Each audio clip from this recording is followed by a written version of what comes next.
الله أكبر الله أكبر.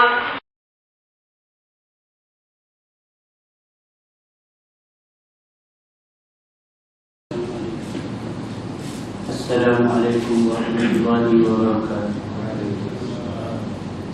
بسم الله الرحمن الرحيم. الحمد لله رب العالمين. الصلاة والسلام على أشرف الأنبياء والمرسلين وعلى آله وصحبه أجمعين. أما بعد، أعوذ بالله من الشيطان الرجيم. بسم الله الرحمن الرحيم.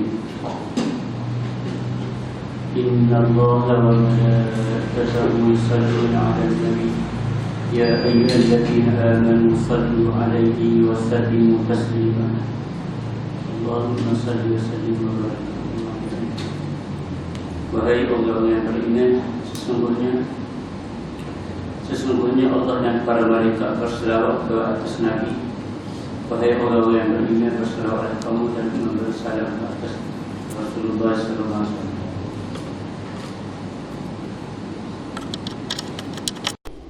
Jadi kita kena banyak selawat kepada Nabi. Salah satu yang boleh menyebabkan kita ni boleh duduk hampir dengan Nabi.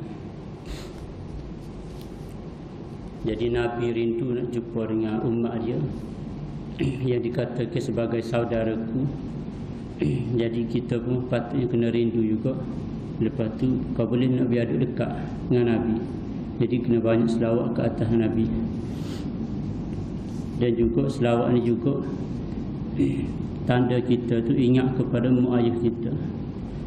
Jadi sebabnya ulama kata kita hadis Nabi yang kata sekali selawat Allah akan latih malaikat di kubur Nabi sebut nama kita dengan banyak sekali, dengan mak ayah kita sekali.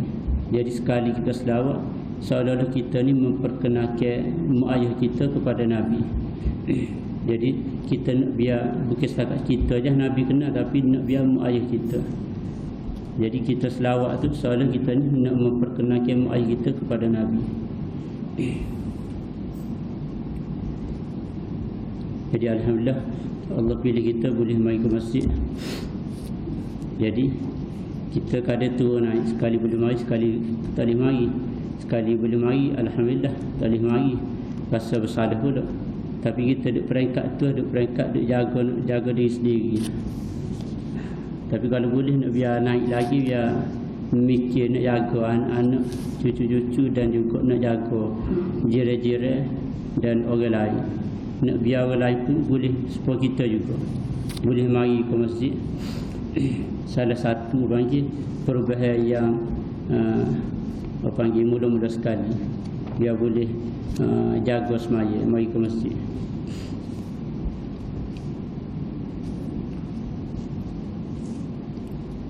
Jadi kita ni kitab Tahawiyah bicara pasal tauhid.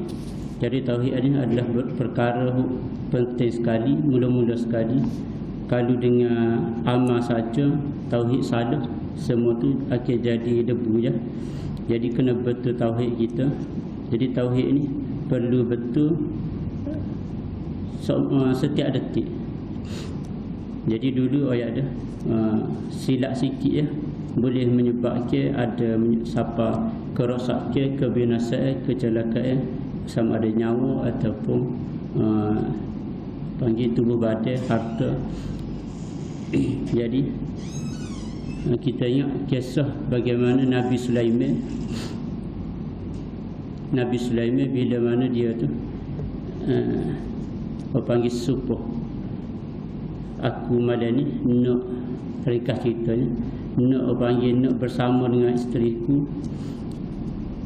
Dia ada 1000 orang. Jadi sebelum Nabi Muhammad ni dia tak ada hak bilangi isteri ataupun lebih kurang itulah isteri. Tak ada hak. Bila mari Nabi Muhammad ni baru dia hak kepada 4 orang. Jadi Nabi Sulaiman dia suruh nak tidur dengan isteri dia ni selama 1000 orang. Nak biar semua 1000 orang tu, semua 1000 orang tu melahirkan anak, dan semua melahirkan anak-anak lelaki, dan 1000 orang anak-anak dia tu dia nak latih biar jadi pejuang-pejuang di jalan Allah Ta'ala, duduk barisan hadapan. Cuma dia terlupa ataupun dia dilupakan, dia tak sebut insya-Allah. Jadi kalau kira Nabi tu mustajab dah, tapi dia lupa sebut insya-Allah.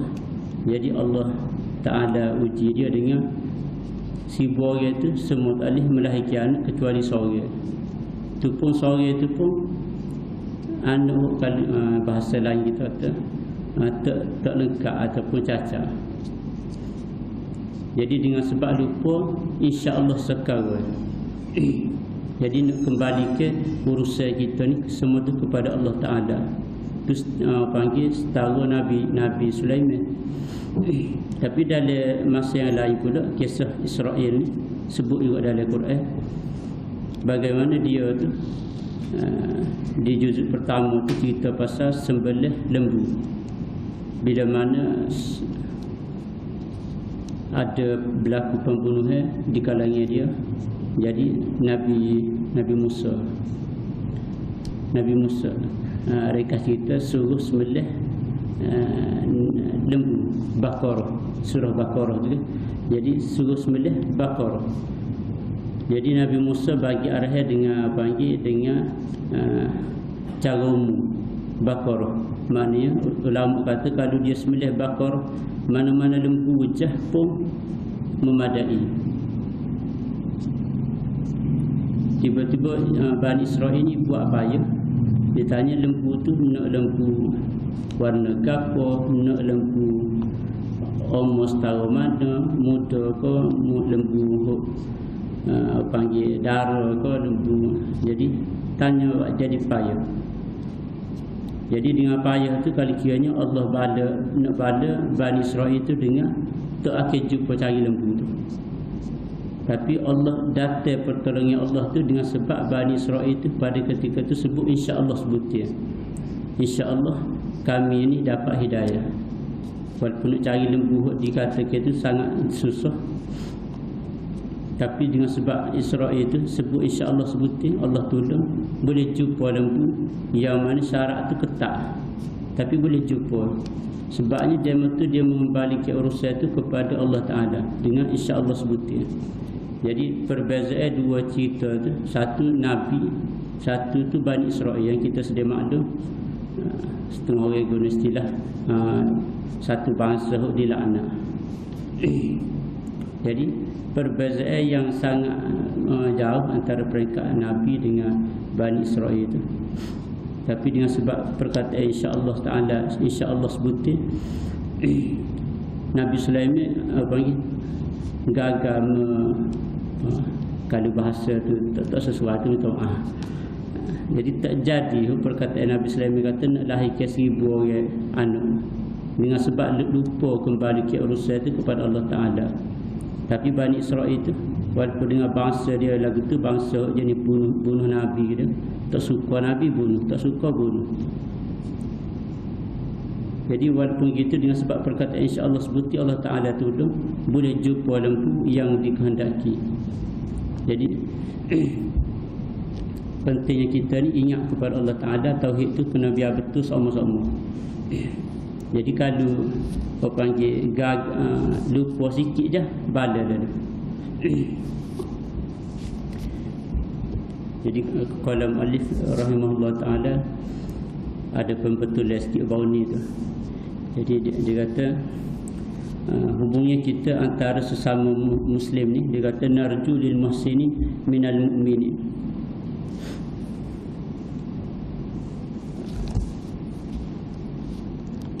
Kita mengharapkan, jadi sepatutnya bagi kita sesama muslim ni ialah narju lil muhsinina minal mu'minin ay ya'fuwa anhum wa yudkhilahumul jannata bi rahmatihi. Jadi sepatutnya sesama kita di kalangan orang muslim ni, mukmin, kita kena ada mengharapkan ada rojak biar orang-orang yang baik daripada kalangan orang mukmin ni, mereka ni diampunkan oleh Allah Ta'ala dan dimasukkan ke dalam syurga dengan rahmat Allah Ta'ala. Jadi sepatutnya kita sama muslim kena ada lagu tu.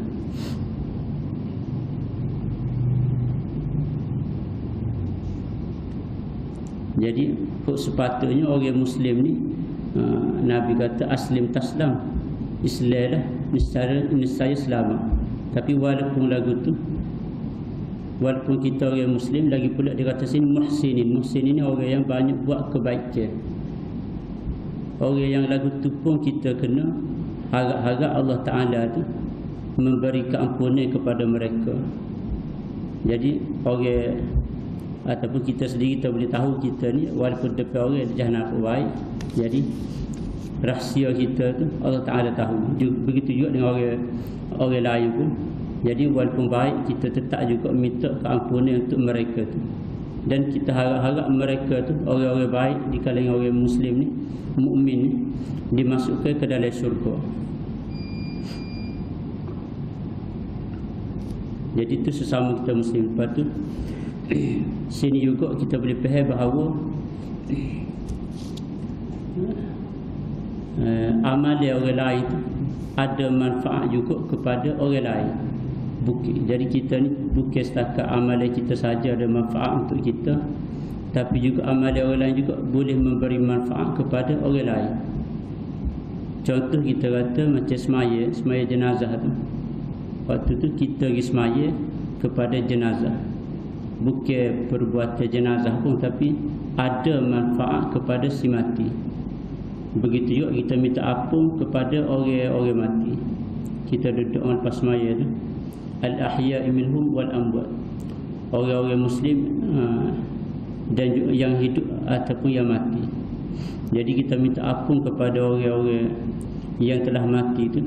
Minta ampun tu adalah perbuatan kita orang hidup pun ada memberi manfaat kepada orang yang mati. Mana perbuatan orang lain boleh juga memberi manfaat kepada orang lain. Jadi kalau hadis yang kata apabila mati anak Adam tu terputus amalan tu, waktu terlalu umum. Jadi dalam hadis tu hanya menghakir kepada 3 ya.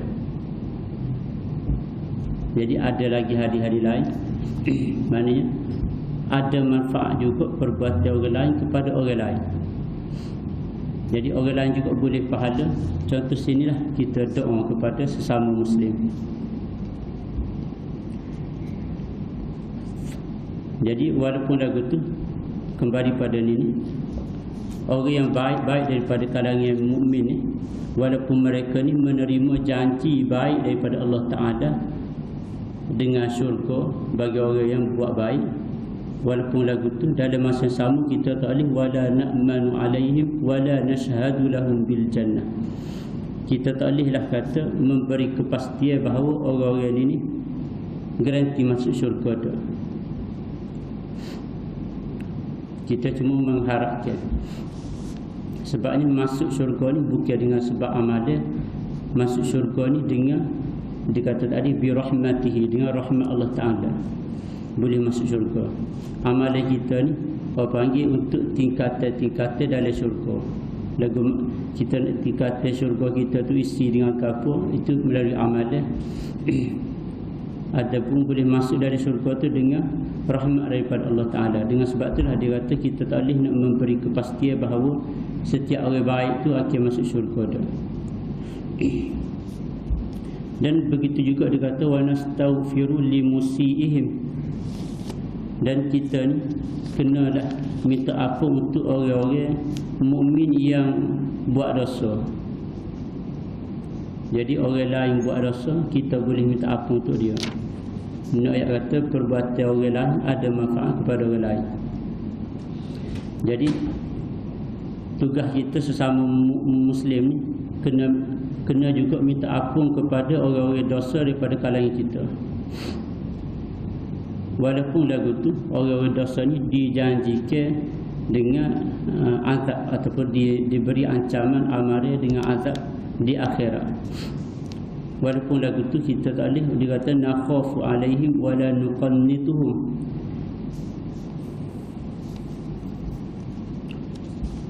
Jadi kita tak bolehlah kata mereka tu apa panggil garanti dengan menerima neraka dah. Dan kita pula tak boleh nak panggil, kita tak boleh nak garanti ke orang-orang dosa ni dengan neraka dah. Kita kena ada juga dalam kena ada juga rajak, kena ada juga pengharapan kepada Allah Ta'ala supaya orang-orang yang buat dosa ni diampunkan. Jadi kena himpun dua perkara, rajak dengan khauf. Pengharapan, harap-harap orang-orang dosa tu diampunkan, takut-takut mereka tu tak diampunkan. Orang-orang baik gitu juga, kita harap-harap dia untuk diberi syurga, takut-takut juga mereka tu orang pusing. Hari ni nampak baik, tak nak mati, na'udzubillah, tak balik. Jadi kita kena ada juga takut-takut lagu tu. Harap dan takut ni kena seimbang. Dia kata wal amnu wal iyasu yaqulani an millatil Islam wa sabilul haqqi bainahuma li ahli al-qiblah. Jadi tadilah dia kata wal amnu, rasa aman dan putus asa. Rasa aman tu maknanya kita rasa selamat daripada balik tadi. Sebab ramai orang baik dia tu, mula hidup dia tu baik, tak ingin nak mati jahat, na'udzubillah. Ada orang jahat, tak ingin nak mati baik. Lepas tu alhamdulillah. Ada orang baik, tu terbaik. Jadi apa yang kita sepatutnya kita ni kena rasa takut ada balik dia, balik tak ingin nak mati. Sebab tak ingin nak mati itulah yang diambil kira. Apa panggil husnul khatimah. Jadi kena ada rasa, apa panggil rasa bimbang. Adapun rasa aman daripada rasa balik tadi, rasa selamat, kata aku ni tak apa dah lagu ni, siapa aku mati lagu ni. Tu harap, tapi kena rasa juga takut. Takut lah, takut tak nak mati tu berubah. Jadi takut lagu, kena ada rasa takut. Rasa aman tu, rasa selamat tu tak boleh. Wal amnu wal iyasu, rasa aman dan rasa putus asa, dua-dua ni boleh menyebabkan keluar daripada Islam. Bagi musannif lah, bagi musannif dia pergi lagu tu, dia kata rasa aman daripada seksa Allah, rasa aman daripada panggil su'ul khatimah, rasa aman daripada su'ul khatimah. Dan tu bagi orang baik. Bagi orang jahat tu dia rasa aku ni tak boleh dah ni nak taubat lagu ni, jahat sebab aku ni. Jadi jahat sebab aku ni, kalau taubat pun tak pakai hijr. Jadi tu panggil berputus asa. Putus asa gitu juga tak boleh. Jadi dua-dua ni, sifat lagu ni boleh menyebabkan keluar daripada Islam bagi musannif lah. Adapun bagi setengah ulama lain ni, dua-dua ni adalah dosa-dosa besar. Tak ada sifat khauf, tak ada sifat raja. Kita baca kitab dia, kena ikut jalan dia.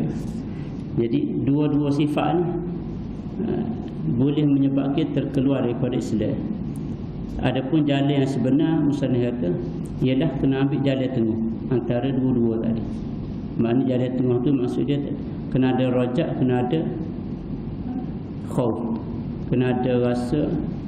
Jadi kalau bagi orang jahat tu, dia kena rasa aku ni ada harapan lagi ni boleh taubat. Kalau orang baik tu pula dia kena rasa aku ni baik-baik gini, takut juga, tak nak mati balik. Jadi kena ada lagu tu. Lepas tu adalah terbaik. Wala yakhruju al-'abdu minal iman illa bijuhudi ma adkhalahu fihi. Dan seseorang hamba tu, orang Islam ni, orang mukmin ni, tak akan terkeluar daripada Islam, tak akan terkeluar, tak akan tercabut iman, melainkan dia kata dengan menafikan, dengan mengengkarkan apa yang menyebabkan dia masuk dalam Islam. Jadi seseorang itu daripada kufur boleh jadi Islam itu dengan pengakuan syahadah dan beriman sesungguhnya depan itu dia ada sebuah. Jadi yang menyebabkan seseorang kafir itu masuk Islam Jadi benda itulah kalau dinafikan akan menyebabkan terkeluar daripada Islam. Benda boleh menyebabkan masuk dalam Islam, kalau dinafikan boleh menyebabkan terkeluar daripada Islam. Wal imanu wa al iqraru bil lisan wa tasdiqu bil janan. Iman ni bagi musannif pula dia kata adalah membenarkan ikrarkan dengan lidah dan membenarkan dengan hati di sisi musannif. Adapun ulama lain dia tambah lagi dan amal dengan anggota. Iman itu ialah iqrar bil lisan wa tasdiqu bil janan. Sebut ikrar dengan lidah dan juga membenarkan dengan hati. Jadi dua syarat ni sudah memadai bagi ni musannif. Adapun ulama lain ditambah lagi iqrar bil lisan, tasdiq bil janan, wal amal bil arkan. Kena beramal dengan anggota.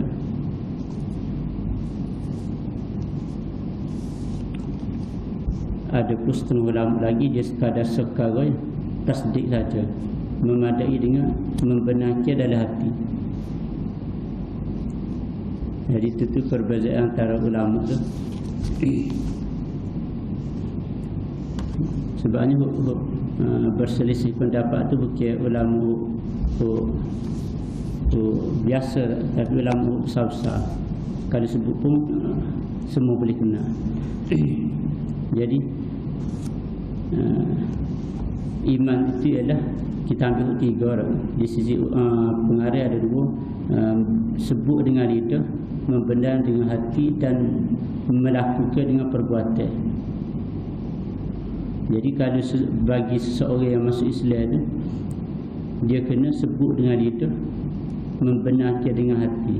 Betul dah, cukup lah masuk Islam, cukup dikira beriman. Betul dah misalnya. Jadi kita tambah lagi kena amal dengan anggota.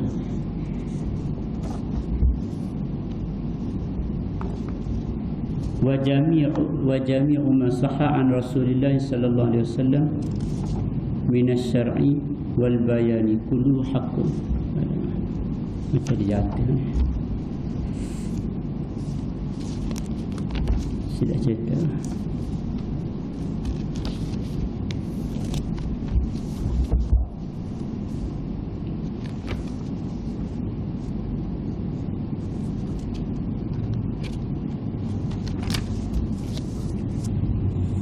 Dia kata bermula semua yang dibawa yang sahih daripada Rasulullah, sama ada syarak ataupun bayan. Syarak itu mewakili benda-benda yang kita nampak jelas daripada Allah Ta'ala. Wal bayan itu nampak zahirnya daripada penerangan Nabi. Adapun semua itu adalah dari satu sudut pandangnya benda yang sama. Semua itu daripada Allah Ta'ala. Cumanya musannif dia buat bagi dua. Benda yang nampak jelas daripada Allah Ta'ala dipanggil syarak. Benda yang nampak keterangan daripada Nabi dipanggil bayan. Jadi semua itu kalau sahih daripada Rasulullah, kita kena akui bahawa semua itu adalah benar. Wal iman wahidun. Tadi pun ada pun betul juga. Dulu kata pandangan musannif ni, iman ni naik turun di sisi kebanyakan ulama. Tapi sini dia kata iman ni adalah satu. Jadi iman ni ada dua setengah pandangan ulama kata iman ni naik turun. Ketika kita semaya itu tanda iman kita tu kuat. Ketika kita dapat jauh daripada maksiat, tanda iman kita tu kuat. Adapun di sisi musannif ni dia pergi dengan iman satu, bukan kata naik, bukan kata turun.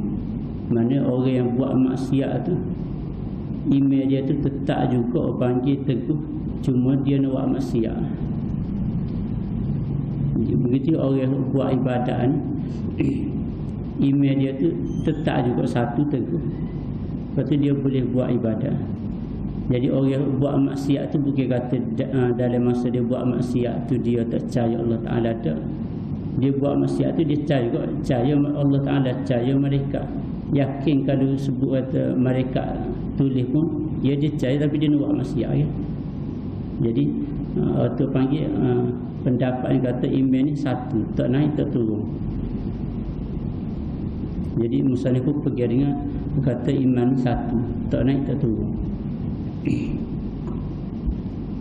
Cuma yang biasa kita dengarnya iman ni naik turun. Bila kita buat maksiat tu seolah-olah iman kita ni pada ketika tu turun buat maksiat. Bila boleh buat ibadat tu seolah-olah iman kita pada ketika tu kuat, boleh mari masjid, boleh jaga semaya. Jadi itu satu pandangan. Wa ahluhu, dan ahli-ahli iman ni, orang-orang mukmin ni, pada dia kata fi aslihi sawaun, pada asalnya ialah sama. Jadi orang Islam, orang mukmin pada asal dia sama. Perbezaan dia kata wattafadulu bainahum bil khasyati wattaqwa wal mukhalafatil hawa wa mulazamatil aula.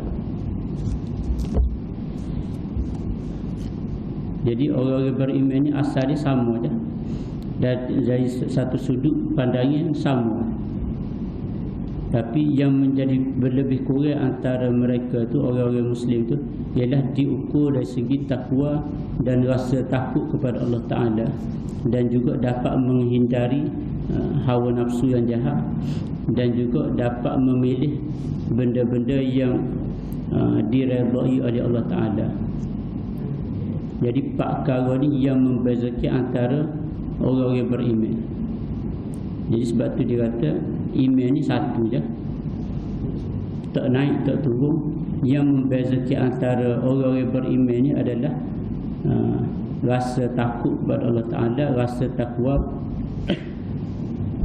boleh menjauhi hawa nafsu, dan boleh melazimi benda-benda yang diredai oleh Allah Ta'ala. Jadi benda-benda lagu ni yang membezakan antara orang beriman.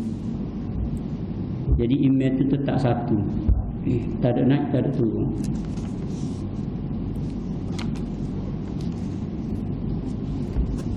Wal mu'minu kulluhum awliya'ur rahman wa akramuhum 'indallahi atwa'uhum wa atba'uhum lil Qur'an. Dan orang-orang mukmin ni semua tu adalah awliya'ur rahman, adalah wali-wali Allah Ta'ala. Orang-orang beriman semua tu wali-wali Allah Ta'ala. Adapun yang terlebih mulia daripada kalangan mereka di sisi Allah Ta'ala, pada pandangan Allah Ta'ala, orang yang paling mulia adalah orang yang betul-betul taat kepada Allah dan mengikuti Quran. Jadi semua orang beriman adalah wali Allah Ta'ala, adalah wali Allah Ta'ala. Wali itu banyak tafsir dia pula. Ada yang kita kata walaupun buat maksiat tetap dipanggil wali Allah Ta'ala. Selagi mana dia tu orang beriman, orang Muslim beriman, dikira wali Allah Ta'ala atas muka bumi. Ataupun boleh disebut orang yang kasih kepada Allah Ta'ala, orang yang Allah Ta'ala kasih kepada mereka. Cumanya wali ni banyak peringkat. Ada peringkat yang sekali buat maksiat, sekali taat.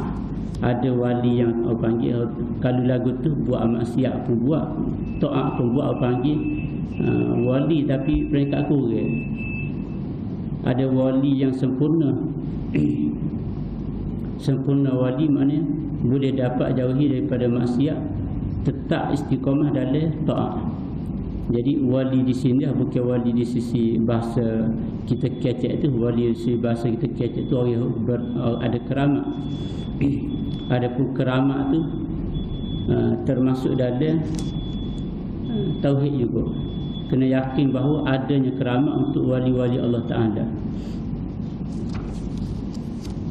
So kitab tu dia sebut kata wali keramat tu ada sungguh semati untuk auliaillah. Sebab benda tu adalah sabit dalam Quran. Bagaimana kita tengok cerita-cerita dalam Quran, cerita yang memindahkan panggil istana, singgahsana Balqis Jadi waktu tu dipindah ke oleh nama dia Barqiyah, nama gaul lah. Jadi ataupun Nabi Khidir itu pun khilaf juga, ada kata dia tu wali, ataupun Sayyidah, ataupun begitu Siti Maryam pun bukan Nabi, dia utina termasuk ahli wali. Jadi nak ayat kata keramat untuk wali-wali tu ada. Setengah kitab tu siap sebut dalam kitab tauhid lagi. Cuma yang dikendaki di sini adalah nak kata setiap orang yang mukmin, orang Islam tu adalah dipanggil wali Allah Taala atas muka bumi. Cuma peringkat dia tu ada peringkat yang kurang, ada peringkat yang sempurna, ada peringkat macam-macam peringkat.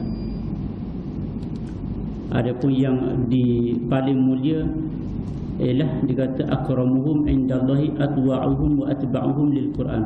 Orang yang paling mulia, wali-wali Allah ni, orang mukmin ni, yang paling mulia sekali diambil kira melalui orang yang paling taat dan boleh mengikut Quran.